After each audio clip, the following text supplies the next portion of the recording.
There have been many friends of mine who wanted to know about my family life as a child. First, I'd like to say I came from a very large family. I had 7 sisters and 3 brothers. I call myself the tithe. I was number 10.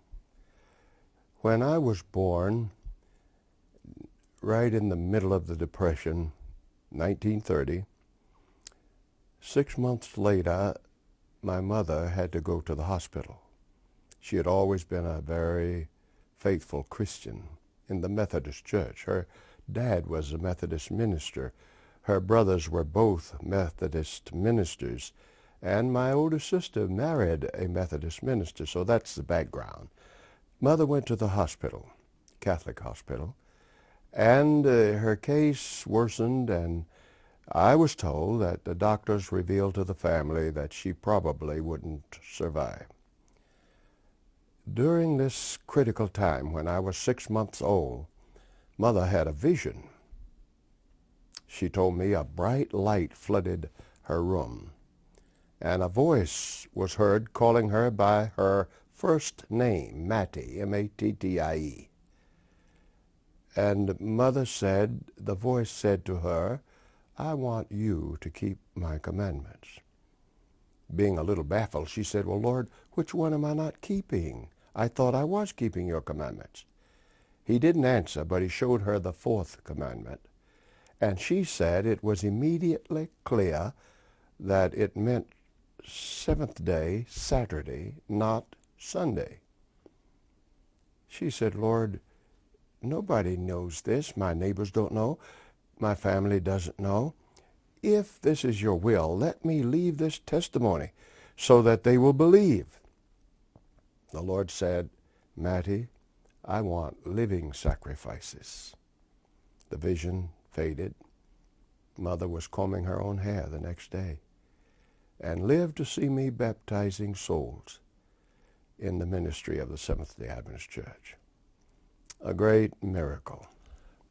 For 10 years, Mother kept Sabbath.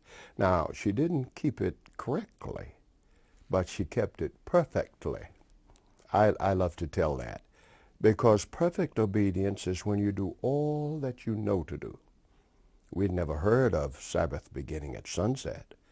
And as I was growing up, at 10 o'clock Friday night, Mother would be baking, scrubbing, getting ready for midnight and the advent of the Sabbath. We didn't know. We had no books, no teacher, no pamphlets, nothing, except that vision and her usual Christianity. This went on until 1940. And one day a colporteur went to my eldest sister's home, the one married to a Methodist preacher. And he began to canvass her, and she became impatient. She said she told him, "Sir, I don't want to embarrass you in my house, but I'm really a little tired of traditional religion. I don't want to hear it." He said, "Well, please tell me what you mean. What's wrong?" She said, "Well, we do a lot of talk, but we're not living according to God's commandments." Well, you know, this interested him. "Go on," he said. She said, "Do you know that Sunday is not the Sabbath? And yet we go traipsing off to church on Sunday." He said, "Which day is the Sabbath?" She said, "The 7th day. And the commandment says, keep the 7th day." Well, this went on for a while, and he sat there smiling. And she said she wondered why. And then he turned and said to her, "Mrs. Black, how would you like to go to a church where everybody believes that?" We had never heard of Seventh-day Adventists. That was on a Thursday. I was older now. When I got home from school, my mother was rejoicing in the home. And that next day, the minister was there. And the next day, he came back and took my mother, 6 sisters, and myself to church. I remember walking into church that day. It was ordinary, not very elaborate. There was no carpet wall to wall. There were no pads on the seats. There was a big pot-bellied stove in the middle of the main aisle with a long pipe to disseminate heat. Very plain. And when I looked up over the pulpit, the Ten Commandments were hanging there. And I was a 10-year-old kid, and it was as though a voice said to me, "This is it." And that's how we came to the church. We were not baptized immediately. Now, the pastor was a wise man. He visited a lot. We even grew our own pork. You see, I lived on a farm, and our pork was prize pork because it was grain-fed. They were grain-fed. Others were fed with garbage and slop. And yet the minister, knowing all of these things, never said anything at the time to offend. But he opened a revival early in 1941 and announced a baptism. Oh, we knew we were going to be baptized. This is what we've been longing for. Everything we had learned, we loved. And then he began to say to Mother, "I want you to wait for the next baptism." She said, "Wait? What do you mean? For 10 years we waited. Now that we've found the truth, why should we wait longer?" A logical question, but he had a good practical reason for not wanting to do it too soon, because every Sabbath Mother had on her jewelry, and my sisters did too. And he said finally, when she wouldn't let go, "Mrs. Brooks, there's some things you don't understand yet." She said, "Like what?" He said, "For instance, God has an interest in the care of our bodies. These bodies are temples of the Holy Spirit, and God wants us to be careful how we eat."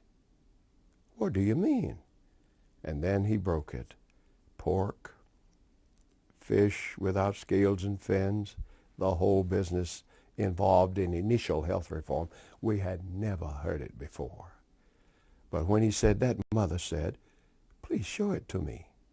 And he turned over in the Old Testament, and he read it. Then he read those things in the New. And as soon as he finished reading, Mother said, "All right, what else?" Emboldened now, he said, "Well, God has claims on our appearance, and he tells us not to wear superfluous adornings, earrings, rings, and so forth." Mother said, "Please show it to me." And he read it from both the Old and the New Testaments. She said, "All right, what else?" And that's literally how we came into the church. God had prepared us, and everything that we learned was precious. I had one sister that I often mention. She was a very fine-looking lady, and she had married a sailor who was overseas, and she balked at the dress reform. She said, "Oh, no. My husband met me. This is the way I was, and while he's gone, I expect that he shall come back and find me looking the same as I always did."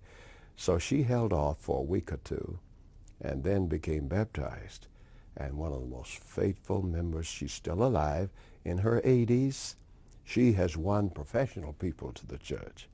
That's how we